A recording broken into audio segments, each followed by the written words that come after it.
Welcome, everyone. Thank you for joining us for this professional learning opportunity. I am Scott Mathias from NCEA, and I will be facilitating this webinar today. Just a few housekeeping notes as people are joining. If you have questions during the presentation, feel free to use the Q&A or chat windows. We will be monitoring the questions and we'll try to answer them all in the allotted time. After today's webinar, I will email everyone a link to the recording as well as an online survey. Once you fill out the survey, a certificate of completion for the webinar will be emailed to you. Today's webinar, Ensuring Wise Financial Stewardship in Schools, is being led by our friends from America's Christian Credit Union, Cory Miller, Vice President of Corporate Lending, and Frank Clement, Director of Strategic Partnerships, who will be facilitating the questions and answers. Before I turn it over to our presenters, let us begin in prayer. In the name of the Father, and the Son, and the Holy Spirit, amen. Lord God, we thank you that you promise to be with us always. Today, we give you our hearts, our minds, and our lives. Come speak your words of life into our beings. We pray that you would deepen our comprehension, broaden our thinking, and transform our understanding of what we are about to learn from this webinar. For you are our wise counselor, our perfect teacher, and our faithful friend. Amen. In the name of the Father, and the Son, and the Holy Spirit. Amen. Cory and Frank, thank you for joining us today.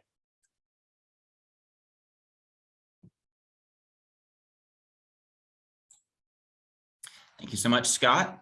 So I'll go ahead and turn it over to Cory to lead our presentation, and Cory will talk a little bit about his background and then jump right into the presentation.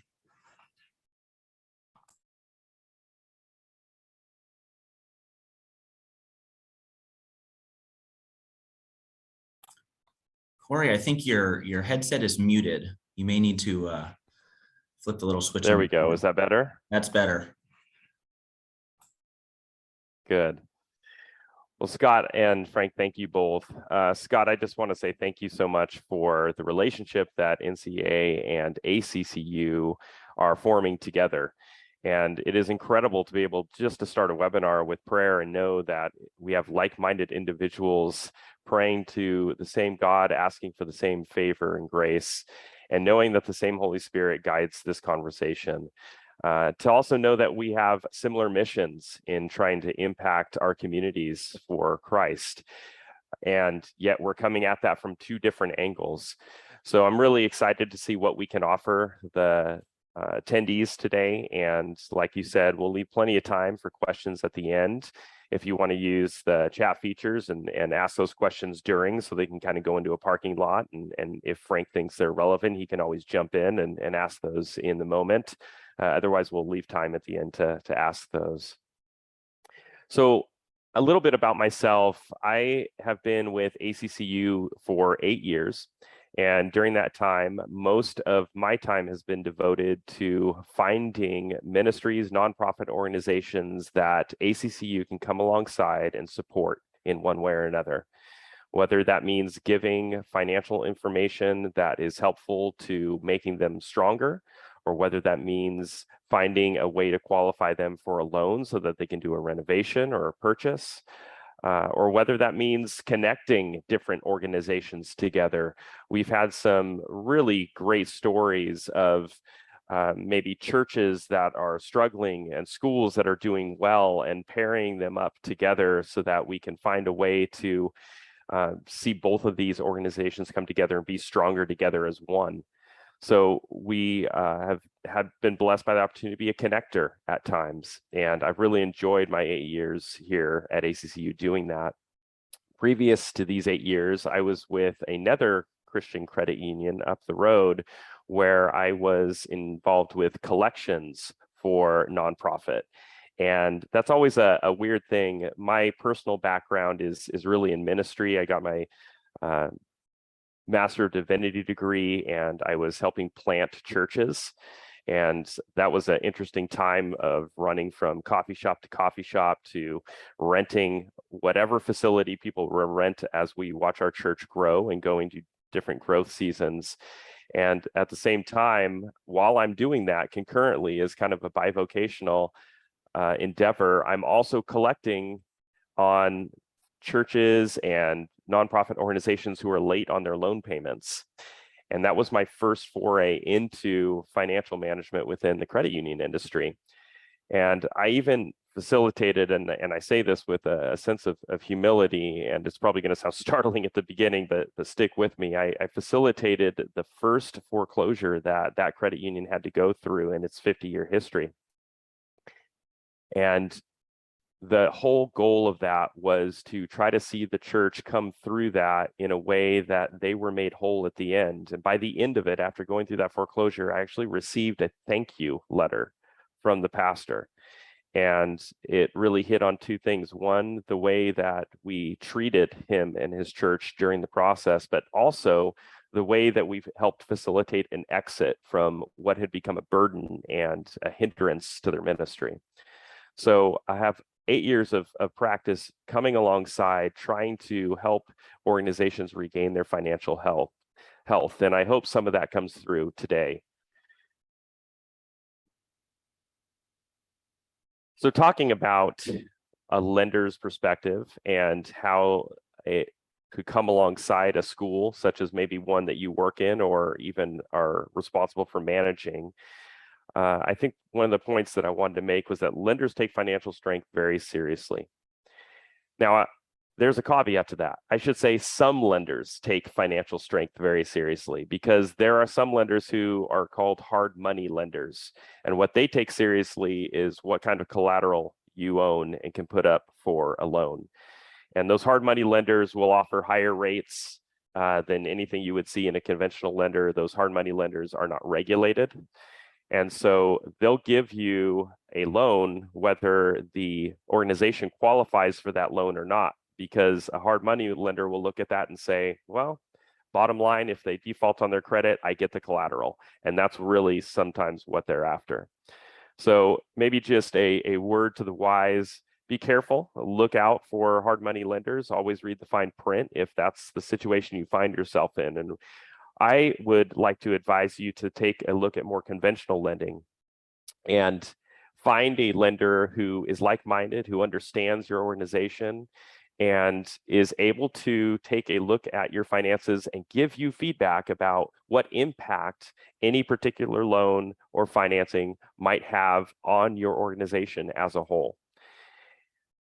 I would also recommend that you always look for a lender who is regulated. And that's why a regulated lender has to take financial strength very seriously, because we have the backing of the federal government or a state government that says, yes, they are prudent, they are sound in the way that they're executing their finances and executing their financing. And so we have to adhere to certain standards about every loan that we do. Some of the key ratios that we have to look at as a lender are things like liquidity, and that is how much grain is in the storehouse. So how much of your cash do you have available in case of a rainy day? Another ratio we have to look at is cash flow, and this is probably the most critical ratio. And that is, if as an organization, how are you doing? What are your net proceeds at the end of the year? Are you living within your means? And are you able to put away some money into savings to build your liquidity? The other thing we look at is trends. And this is a really important thing, because and we'll talk about this a little bit later in more detail, but every organization's in different seasons. And so some seasons you see trending down in income, and a good serious lender will take a look at that with you and say, okay, right now you may qualify, but based on your trends, this loan that we're talking about or this financial support we're trying to give you may become a hindrance in the future, or you may be on the upswing. And I know many of you are experiencing that right now because of some of the decisions that have been made by local governments and public schools.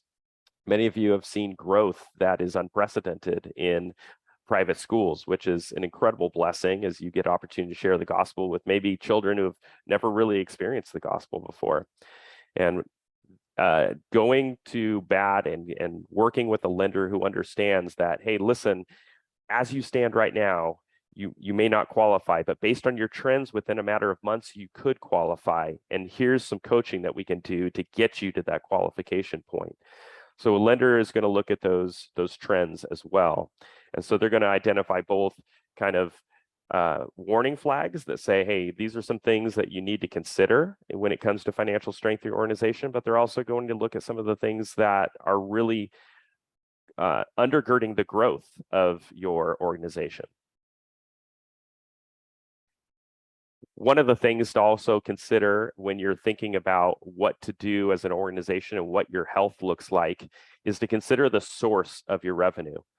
As a school, you often have revenue coming in from many different sources, which is a fantastic thing. From a lender's standpoint, we see diversification of income as a positive. It's a strength. But one of the things you do need to watch out for is whether that income is recurring or not. So we've had many organizations, many schools, many churches blessed by a one-time donation. And maybe it was they found themselves as part of someone's last will and testament and an estate that goes to the school, or someone who is in business and wants to bless your organization. And so they give you $100,000 or $50,000. And that goes into your normal income line statement. But one of the things that we've seen organizations make the mistake about is when they look and start projecting their budget into next year, they budget as though that income will still be there. And then when it's gone, because that was a one-time offering or a one-time donation, then you've already spent that money and you get yourself into a position where you're spending beyond your means. So as you're looking at your income, recognize the strength of diversifying that income, but also make sure that you're paying attention to that one-time income and not budgeting for the future off of that one-time income. That can also be the case if you're doing a capital campaign, for an example. As a lender, and if we're looking to see whether you qualify for a loan for a renovation or for equipment or for a new property, we'll ask, hey, are you doing a capital campaign? And if you say, yeah, we're doing a 3-year capital campaign, most lenders will need to back that money out as non-recurring income. And I know from where you sit, you would say, yeah, but it's going to be there for 3 years. And then 3 years from now, we're going to grow to the point where we don't need that income anymore because we'll have more revenue coming from tuition. So that's called speculative lending. And one of the things that is just embedded in that word, it's speculative. And as much as we want to move forward in the hope that that's going to happen, you never want to find yourself trapped in the if we build it, they will come mentality. That was great for Field of Dreams, one of my favorite movies, not great for lending and not great for running an organization. So you always want to make prudent decisions based on your historical cash flow metrics, not what you hope is going to be there in the future. The other thing that's important to a lender is collateral. And collateral can come in many forms. For a commercial lender, the most common form of collateral is real estate. And whether you own multiple pieces of property or whether you own just one piece of property with the school on it, that is the most common form of collateral. Other forms of collateral can include cash. So some schools benefit from having endowments, for example. And if your school has an endowment which is restricted, it can't be spent, oftentimes you can leverage that though and lend against that endowment and then use that cash at a very good rate to go get the things that you need to spend money on. Now, the hope would be that you're never looking to a lender to provide you money for operations. What you really want is to look to your lender, provide money for growth opportunities, for capital investment that is going to lead to additional income sources or provide for the needs of your students. But collateral, very important, and kind of brings me to my next point. If you're in a position where you don't yet own your property, I think it's very wise to make it a goal to own your property as soon as you can afford it. And let me just reiterate that second part, as soon as you can afford it. I'm not suggesting you rush into owning your property, because there is a proper season for everything. As I was saying before, when I was helping plant churches, the worst thing we could have done at the beginning of that church planting was to own a property, because all of our time, all of our energy would have been invested in managing that property and the mortgage that came along with that property, instead of the ministry that we needed to be doing to growing the organization. And I think that applies to a school as well. If you're a startup school, it's probably not the best unless you have an incredible benefactor who's come along and said, I want to donate this property, or I'm going to donate enough cash to buy the property.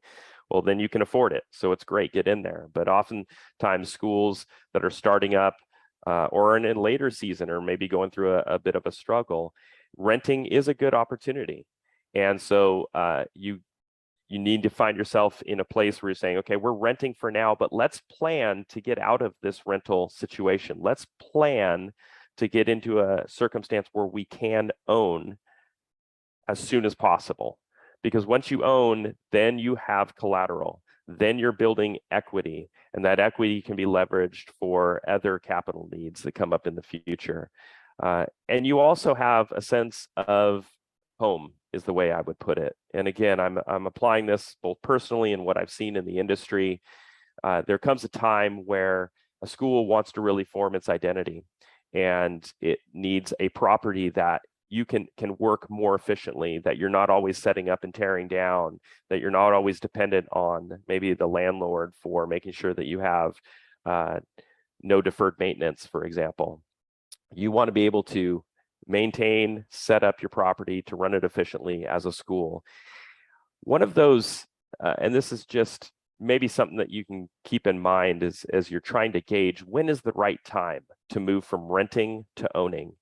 When you find yourself and your board in conversations about, hey, we need to do some tenant improvements and we want to change the structure of this building, and you're talking about taking out a loan or spending dollars on a property that you don't own, that is a really good time to step back and say, wait a minute, is this time for us to look at owning a property rather than renting a property?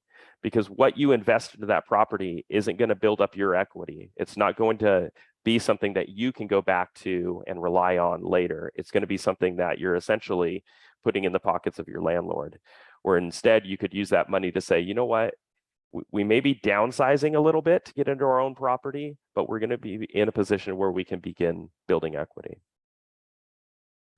So how do you know if you can afford it? That's the big question. Here's a couple easy lending ratios that you can write down and have at your disposal to answer that question, how do I know if I can afford it? And the first thing is your debt less than 3.5 times of your annual gross income? Is your debt less than 3.5 times of your annual gross income?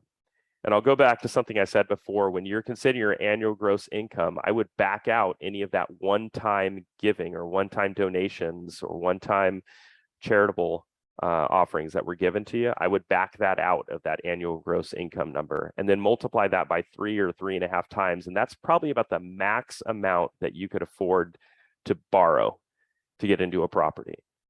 Now, like I said, there's a select few of you by God's grace who are going to get cash or a property given to you. And so this wouldn't necessarily apply to you, but this is for the most of us that we need to look at responsible debt, because responsible debt will carry us into facilitation of the ministry we want to do. So this is one of those guidelines for responsible debt. So just simply put, if your annual income is $100,000, then the maximum debt you could probably afford is about $350,000. That's your maximum debt balance. If you scale that by 10 and your annual income's $1 million, then about $3.5 million is about the maximum debt that you would ever want to get yourself into. And that's aggregate. You can't say, hey, I'll get 2 $3.5 million loans, because then you're at $7 million. Another ratio to consider is, do you have 30% down payment saved up? Most lenders are requiring about 30% for nonprofits. So if you're looking at a school, you have to think, if I've got a $1 million property that I have my eyes on, do I have $300,000 that's set aside to offer as a down payment? Now, that is usually a really, really big number, and our coffers aren't always loaded with that kind of cash. And so there's a couple things that I might suggest when it comes to a down payment. One, think forward. You may be in a rental situation to say, hey, we're not going to be buying for like 3 to 5 years. That's the perfect time to set that goal to own your property, because you can budget to begin saving up your down payment so that when you do find yourself ready to own, you're going to have that 30% down.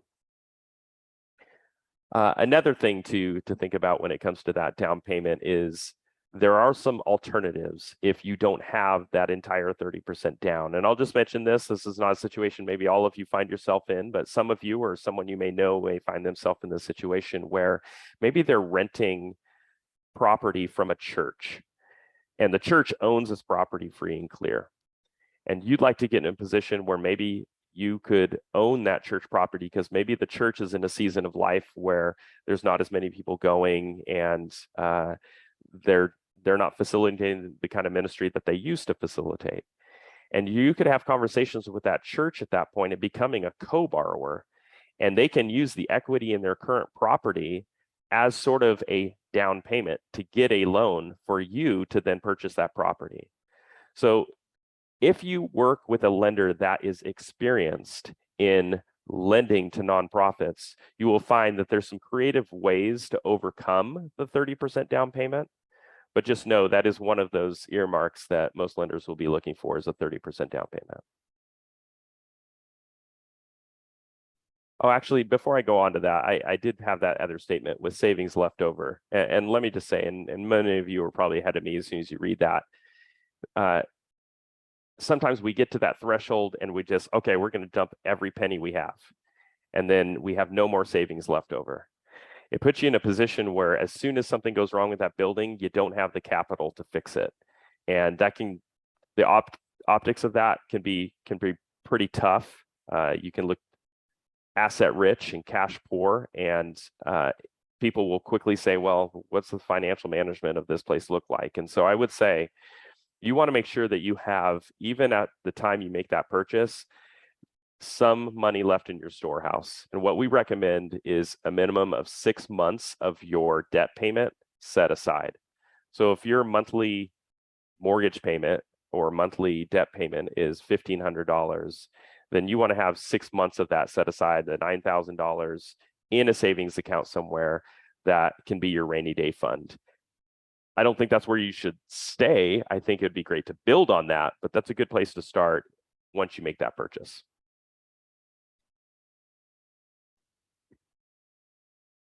You also want to make sure that you have enough net income to cover your debt payment and property maintenance. So one of the things that has become a really helpful tool, if you're maybe 1 or 2 years away from owning a property, you can start budgeting as though you have a mortgage payment.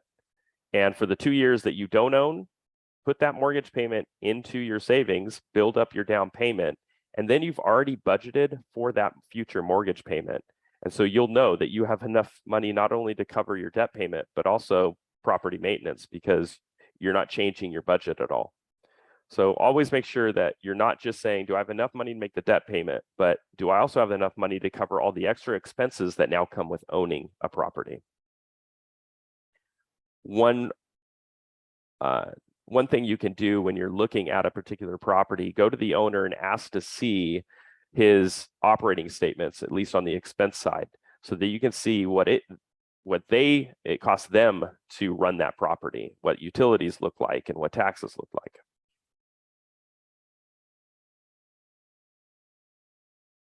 And then once you own that property, again, one of the advantages of owning the property is you get to leverage the equity that you keep building up month by month by month in that property. So maybe you bought your property now 5 years ago, and we'll advance into the future here. And we haven't built up another huge amount of money. We have some money in savings, but not a ton. And we like to protect that cash. Well, now you have equity in that property, and you can go back to that equity, borrow against it to do your repairs, your renovations, and expansions for continued growth. So that's why it's so important to own that collateral that we talked about at the beginning.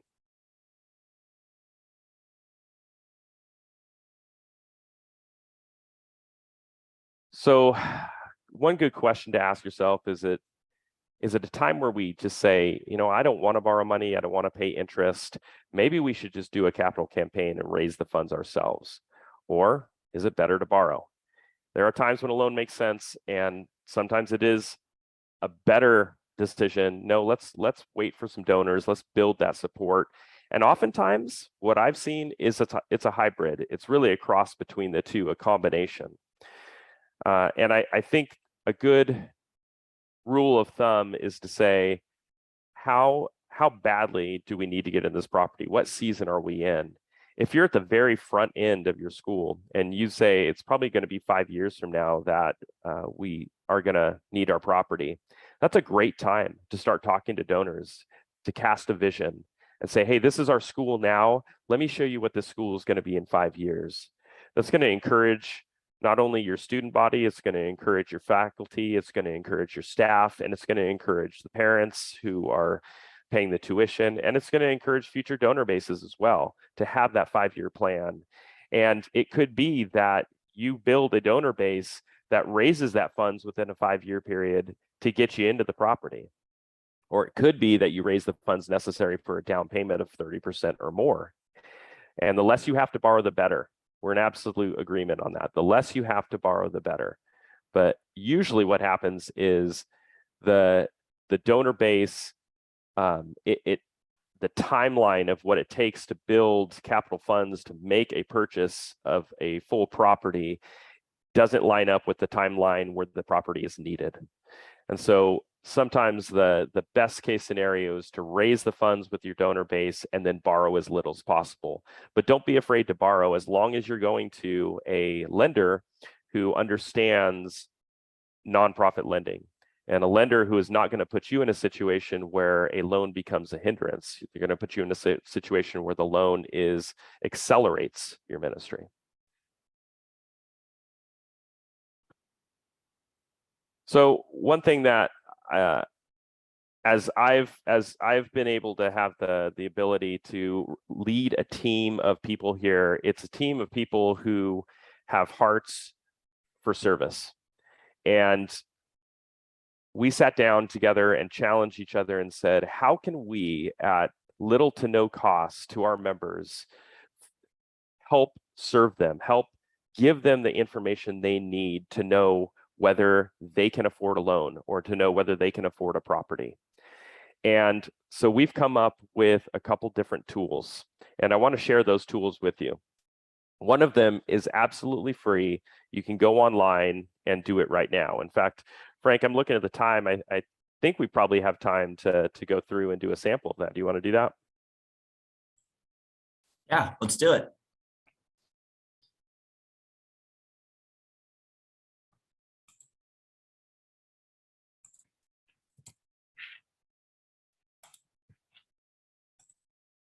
All right, I'll go ahead and share my screen. So this is our financial strength.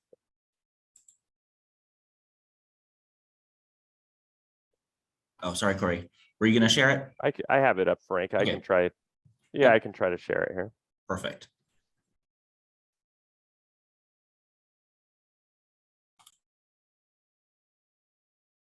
Let me know if that pops up. Great. So this is on our website. It is free for all of you to use. In fact, as we're talking, you could go on there right now and start typing in your own metrics. But I'll guide one through just so you can see kind of what it looks like. It's at americaschristiancu.com, financial-strength-assessment. If you're having trouble finding on the website, there's a little search box and you can just put financial strength assessment in there and it'll come up. And then we could probably also, after this, send out a link to this as well so that you have it. And all you're going to do here is put in what your annual revenue is here. And I've already put in some previous to this just to speed things up. Cash on hand, this is how much money you have in your savings accounts as you're filling this out. And again, this is a free assessment tool to say I kind of jokingly refer to this as a mortgage calculator on steroids, and you'll kind of see the steroids part towards the end of this, but at the very least, it's going to give you what your mortgage payment could be. Estimated property value, whether you're talking about a current loan or a new loan. if it's a current loan, what the loan balance is, and what your monthly mortgage payment is. If you put new loan, it'll calculate those for you and ask you what the rate's going to be. And then it's going to ask for other debt payments. And this is an important thing to consider when you're considering making a purchase. You already want to look at what your debt obligations are. And sometimes it's easy to say, well, debt obligation is just what we have going for properties, right? Or maybe a bus. But there's other debt obligations that you might want to consider in here, such as a capital copier lease, because you're on a sort of rent to own on that. And if it's going to be owned by you, and if losing that lease would jeopardize your organization, you want to include it in here as contractual. So I'll just put $200 a month in there. And then I'm going to put in my email address, which all of you are free to take note of in case you need to get a hold of me after this, and then hit submit. And immediately it's going to show you some of these key ratios that I was talking about. Remember, we talked about liquidity, and it's going to show you how many months of debt payments that cash on hand represents right now. It's also going to show you your loan to revenue, which was that 3.5 times figure that we talked about. And it's going to tell you exactly where you are. In this case, with the metrics I put in, I was 1.3 times annual revenue. It's going to show you a debt service ratio. This ratio tells you how much of your income is dedicated to debt. Never really want that to be above 30%, and that's personal or organizational. So debt service ratio. And then loan to value. That is, what is the comparison of the value of the property that you may own compared to what the debt you have on that property. And if you put a 30% down payment, for example, that loan to value is going to be 70%. Neat thing about this tool is if you say, hey, someone just came in and made a deposit, as soon as you tab, it'll update all those ratios for you.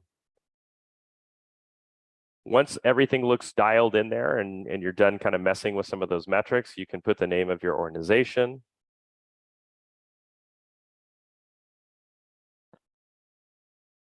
And click to get your final report. And this is your final report. And this is something that we've done based on 35 years of experience lending to nonprofit organizations. It's going to give you a total score and kind of tell you where you are.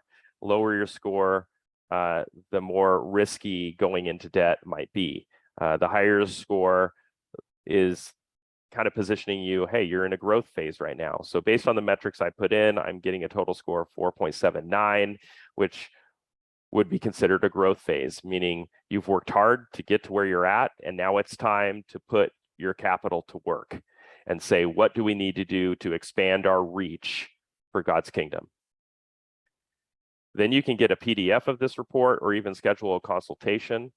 The PDF is fantastic because what it does, it allows you to put that PDF then in the inboxes of all your board members and say, hey, this loan we were considering, I want you to see what kind of impact it's going to make on our organization. That is an absolutely free tool, and I invite you to go on, use that whenever you want. And as you're dreaming, as you're thinking about different loan scenarios, put it in here and see what kind of impact it makes to your ministry. And Cory, is this tool good for loans even if a school already owns its building? Absolutely, because as you know, a school that already owns its building is in a great position to get additional loans based on the equity it has in the property for renovation, expansion, additional campuses. We have some schools who it's problematic because maybe the parcel of land they've basically built out that parcel, but then a contiguous parcel next door comes up for sale, and they want to take advantage of that because they don't want a liquor store being built next door. They want to maintain a certain reputation in the community, or they want additional land to improve. That's a great opportunity for them to go in, use this tool and say, hey, if we added to our current loan or refinanced our current loan or added a loan to our current budget, what impact would it make?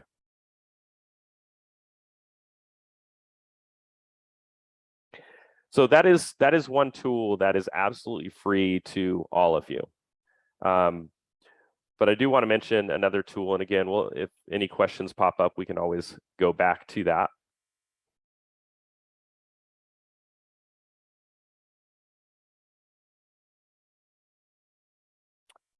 But another tool is here. It's this financial outlook. And this is a tool that in the industry, if you go to different CPA firms, for example, we've seen them charge up to $850 for this kind of reporting. What this is the mortgage calculator, but customized for you, meaning it's an organization with experience such as ours, taking a deep look into your financial statements and telling you exactly what you look like from a lender's position. And we have gradients that say, okay, if you want to be in excellent state, which translates to the lowest possible rate if you're looking at any type of credit, here's some targets that you would need to hit. And it's going to look at your trends. It's going to look at all your key performance indicators and all your ratios and give you real-time feedback, and then also give you definitions of each of those ratios so that you can understand what you're looking at. Now, like I said, in the industry, some CPA firms charge $850. I wanted to extend this for anyone on the webinar today, Frank, that if they'd like to join ACCU, become a member, that we would offer this as a free service to our members, because again, we're trying to see what we can do to support these organizations as they consider their growth curve. And so it's called a financial outlook. And one of the things that you can do to take advantage of that would be to sign up for a membership at ACCU. One thing that you could do in that sign up is take advantage of some of our current specials on term share certificates, for example, which are commensurate to CD accounts. So right now we have a 10-month certificate at 2.75%. And the design of this is to allow you to put some money like into a savings account that's going to earn you a high rate of interest so that you can get to that down payment quicker, or you can get to that renovation goal quicker. And so that is available to all of you, and it's a very quick, easy sign up. And then anyone who signs up and opens that type of account, like I said, we would be happy to then take a look at your financial statements and provide you that financial outlook free of cost. And the last point I think I wanted to make before we kind of get into any time for initial questions here is how important it is to partner with organizations that understand and support your mission. There are so many different financial institutions out there, and it is really important, I think, to figure out who that organization is. One of the ways that you can do that is ask, who do they donate to? What kind of industries do they support? And then ask yourself the question, would we donate to that industry? Would we support that industry? Because you want to get into a situation where there's like-mindedness whenever you're in conversation with your lender. In the relationship that you have with your bank or with your financial institution, sometimes it's seen as transactional, but for those of you who have ever been in a difficult spot, or for those of you who have had a need, you recognize that it quickly goes beyond transaction at that point and goes into the relationship component. And the more like-minded you are with the organization that you're partnering with, the better chance you are to be served well. And so I would just offer that America's Christian Credit Union is a like-minded organization to NCEA and all of the schools that are affiliated with that, and with nonprofit schools in general. This is one of our initiatives, is to come alongside and see how can we build stronger schools in the nation right now. And we've seen it as an opportunity because of the amount of people that we've talked to that are sending their kids for the very first time to private school. And we're hearing the needs of these private schools that are saying, we need to expand, we need more computers, we need more room, we need to update, and want to know that we're here to help you in that effort. One other thing that NCA and ACCU teamed up on recently was a podcast that Matt Johansson did with Elisa Carlson. And it's a really fantastic podcast. And I think it is a real life example of exactly how a like-minded institution can differentiate itself. And I'll just give a quick summary of a story there. So we had a school that was trying to get out of a loan that they had with a construction company. So they knew they needed to build. They didn't qualify for any kind of lending because they didn't understand what kind of ratios lenders were looking for. And so in a pinch, the general contractor that they worked with actually lent them the money to do the construction, which was great. It facilitated the construction, but then they found themselves in a really high interest rate loan with a maturity date that was not going to be extended. And so they had reached out to multiple financial institutions at that time, asking, do they qualify, and been turned down by all of them. We got a call from one of those financial institutions, and they said, hey, Cory, here's the situation with this school. Is there something that you guys can do to help them? So we got on the phone with the school. We took a look at their financials. We did a financial outlook, just like I was sharing with you before. And we said, hey, right now, this is why these lenders are telling you no. But here's some targets you could hit in a relatively short amount of time so that you can start hearing yes. And so within a matter of months, we're able to give them those targets. The school, to their credit, made some adjustments to their budget, did some fundraising, and they were able to hit those targets so that we could say yes and refinance that loan into a much lower interest rate loan. All the pressure from that contractor loan maturity left their shoulders, and they actually had better cash flow now because they had a lower monthly payment because of the lower interest rate. And now that school is in a position where they're looking to expand even more because they've got continued growth. But this time they've been in constant communication with us as our member, and we've been able to tell them all along the way, this is what you need to do to prepare for that.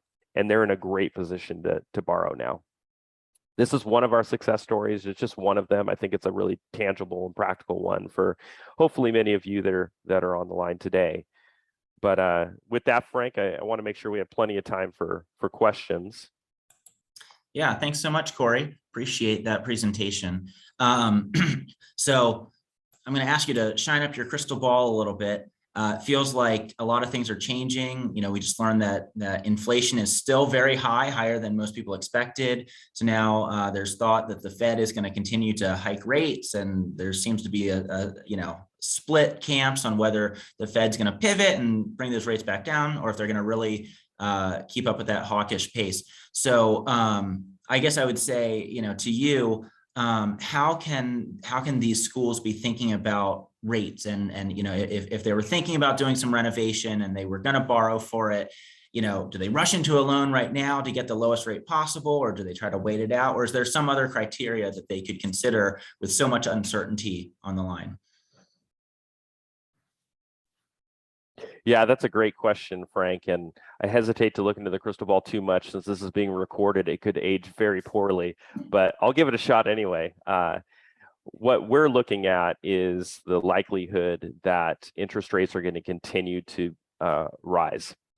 And that's really, when you look historically through all the different cycles we've gone through, that is our government's number one tool to try to battle inflation.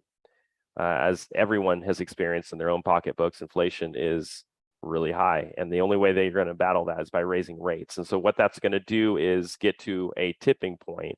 It's caused interest rates in the markets to go from in the low mid 3% range, and now they're currently in the mid 5% range. So we've seen a 2% increase in interest rates just over the last several months.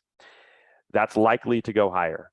So to your point, if anyone is on the line and thinking, man, when should I consider a loan, if now is the time to try to get them in before rates go higher? What typically happens is we see interest rates rise until it tips us into an economic slowdown.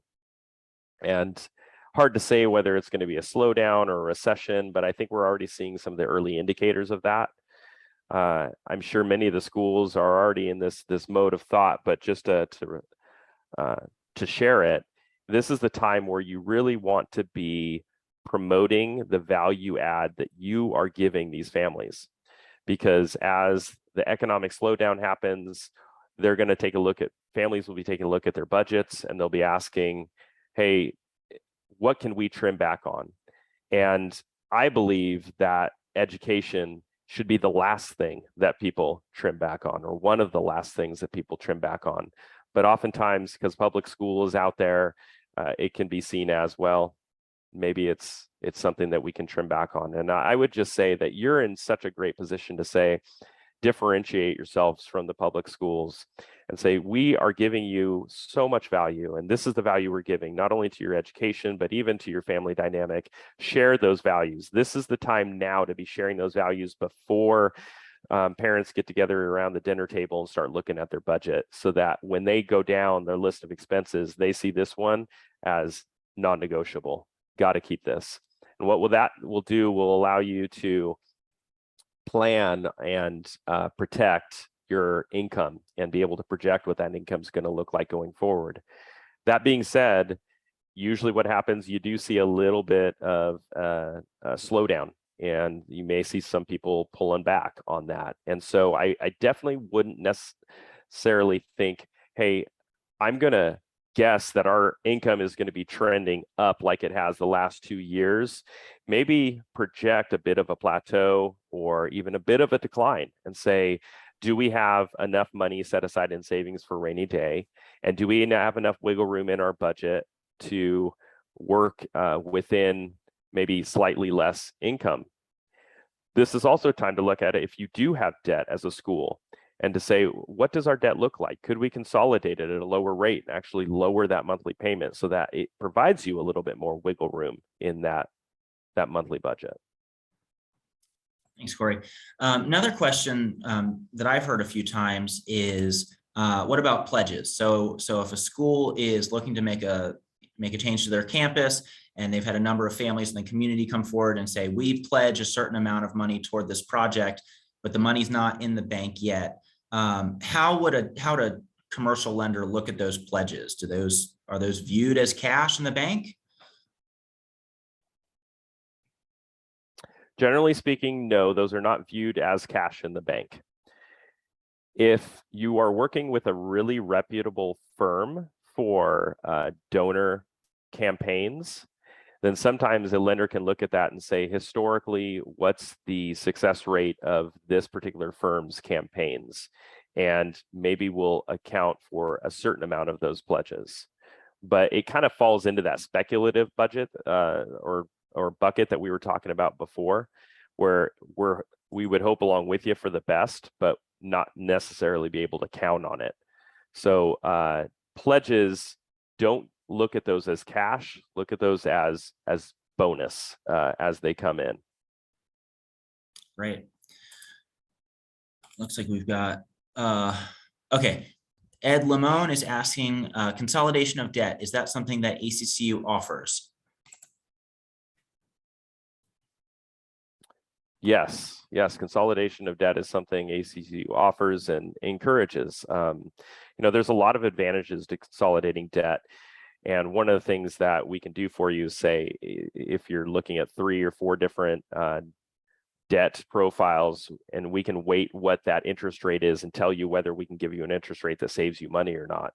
And so you can look at it from that standpoint, just simply by consolidating this debt, are we going to save money as a whole?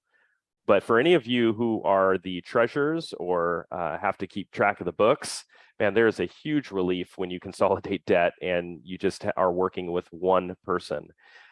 We've worked with giant denominations who had relationships with over 50 lenders before, and they finally got to the point where they said, we've got to bring this all together under one umbrella, because it's just too much to manage.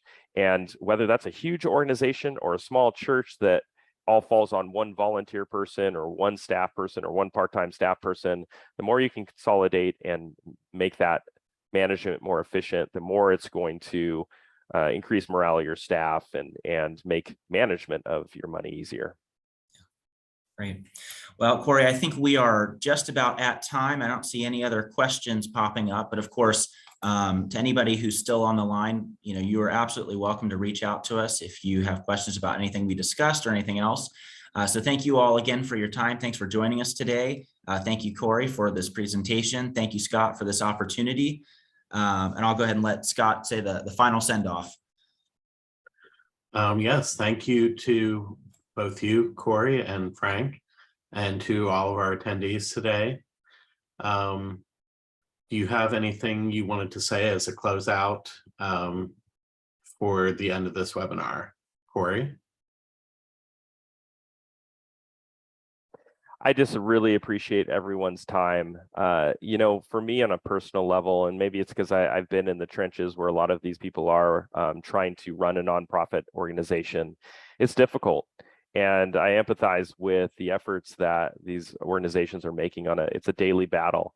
And I appreciate the fact that you guys are in there rolling up your sleeves and doing what it takes. I hope you find, if it's not ACCU, it's other organizations that will come alongside you and support you in that effort so that you don't feel like you're out there doing it alone. That can be mind-numbingly tough. When you're out there rolling up your sleeves, doing the best you can, not necessarily seeing the results and feeling like you're the only one in the world that is experiencing this. And I'm here to tell you that you're not. You're not the only one in the world experiencing this, and that there's people who can come alongside and support you. I've heard of many organizations that have gotten together as schools, and I'm sure NCEA offers this, where you can come together and kind of share each other's burdens as much as possible and share ideas and use each other as iron sharpens iron. I think you can do that with your financial institution too, if you choose wisely on that. And find these support groups that are going to help you through the tough times and support you in your growth opportunities as well. So thank you so much to everyone who's out there doing this. I appreciate you, and we'll be praying for you after this webinar, that God encourages you and strengthens you. Thank you again, Cory and Frank. And as I said at the beginning, I will send out a link to this webinar tomorrow to everyone who's registered, whether you attended in person or will be attending in the future. And also there will be a survey. And if you complete the survey, we can send a certificate of completion to you. It'll be emailed to you after you complete the survey. Thanks again, and have a blessed day.